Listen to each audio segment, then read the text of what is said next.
Para pendekar hukum dari masing-masing paslon kelihatannya sudah mulai mengeluarkan jurus-jurus pamungkas mereka. Tak ketinggalan di situ adalah pendekar hukum dari Profesor Mahfud MD yang juga mengeluarkan salah satu jurus pamungkasnya yang entah apakah itu nanti masih bertuah atau tidak. Kita akan bahas, bukan partai politik. Teman-teman, kita akan bicarakan terlebih dahulu sebuah buku yang mungkin ada kaitannya ya. Kalau tidak ada kaitannya, ya tetap berharga untuk kita simak. Ada satu buku yang berjudul Play Like a Man, Win Like a Woman, ya. Bermain seperti seorang pria dan menang seperti seorang wanita. Nah, ini rahasia sukses pria yang harus dipelajari wanita. Ini kita bicara tentang pria-pria, pendekar-pendekar yang sedang berlaga di pentas Mahkamah Konstitusi, PHPU ya, perselisihan hasil pemilihan umum. Oke, kita lihat di dalam buku yang ditulis oleh Gail Evans ya. Ini ada ditulis di situ dalam judul objek permainan ya. Di situ saya bacakan saja ya.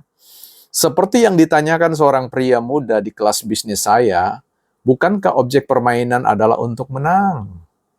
Namun apakah kemenangan itu? Apakah itu berarti menjadi CEO yang paling berkuasa?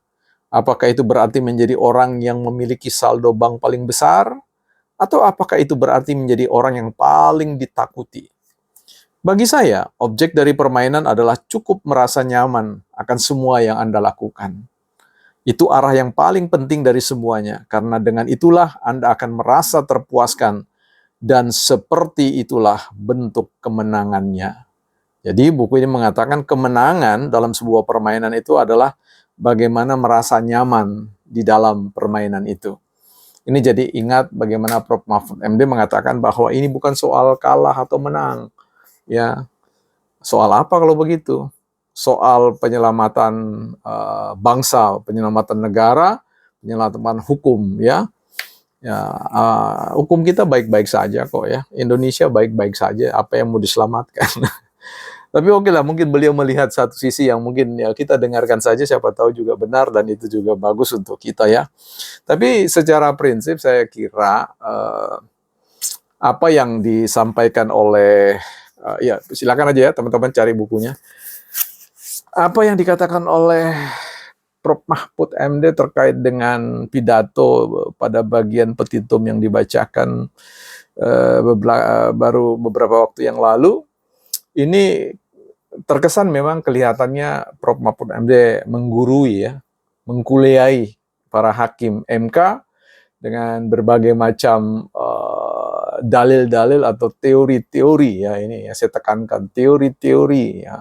Hasil-hasil dengan mereferensikan hasil-hasil disertasi baik dari luar negeri, di dalam negeri, dan pengalaman-pengalaman bahkan tentu bagaimana eksistensi Mahkamah Konstitusi pernah menjadi sebuah lembaga yang dipuja-puji ya, entah apakah ini sebuah satiran terkait dengan kondisi MK yang baru-barusan dipandang mengalami degradasi dan sebagainya ya, tapi bukan itu yang saya mau bahas ya. Yang ingin kita bahas di sini adalah jurus yang disebut sebagai jurus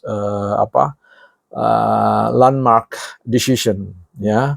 Jadi ini berbicara tentang landmark decision, ini adalah sebuah jurus yang sebenarnya sudah pernah diperkenalkan oleh beliau sendiri ya dalam tulisannya pada tahun 2017 ya. 2017 ya, lumayan lama ya kalau untuk sebuah referensi. Tetapi apakah itu masih bertuah? Ya. Jadi kalau kita bicara tentang jurus landmark decision, artinya bagaimana beliau mengusulkan keputusan Mahkamah Konstitusi itu bisa ya membatalkan ya, bahkan membatalkan undang-undang sekalipun tidak ada undang-undangnya ya, undang-undang kekuatan itu. Jadi demi kepentingan keadilan, demi kepentingan umum, kepentingan publik dan seterusnya lah, bahwa Mahkamah Konstitusi bisa membuat sebuah putusan yang bahkan mengabaikan undang-undang ya. Nah inilah jurus. Jadi kelihatannya kalau memakai soal cara berpikir linear atau garis lurus terkait dengan bagaimana Mahkamah Konstitusi berpegang pada sebuah spirit undang-undang, mungkin mereka merasa itu tidak akan berhasil sehingga harus dikatakan beyond, ya, jam, ya, melampaui itu, ya. Makanya muncullah jurus landmark decision, di mana hakim konstitusi, ya, diarahkan untuk nanti membuat landmark decision, ya. Ini sesuatu yang terbaca sebenarnya sudah, ya, ketika kita melihat bahwa bagaimana Prof. Mahfud MD membekali para Mahkamah Konstitusi ini dengan berbagai macam teori, yang padahal dalam tulisan beliau sendiri jadi aneh merasanya. Karena apa? Ketika di awal-awal beliau banyak mengutip teori sana, teori sini, tetapi di dalam catatan yang beliau keluarkan dalam landmark decision Mahkamah Konstitusi yang ditulis oleh beliau, ini dalam catatan saya yang disampaikan pada BINTEK, ya, bimbingan teknis pemilu kada 2007 di Pusdiklat MKRI Cisarua Bogor, ya. Itu ada poin di sini mengatakan bahwa pada poin ada 10 yang di rambu-rambu yang dituliskan oleh beliau. Pada poin yang ke-6, ya, bahwa MK tidak boleh mendasarkan putusan pada teori tertentu karena teori belum tentu dianut di dalam resultante. Artinya, kalau beliau memakai jurus landmark decision, lantas mengapa kemudian di awal-awal itu banyak mengutip teori-teori, ya?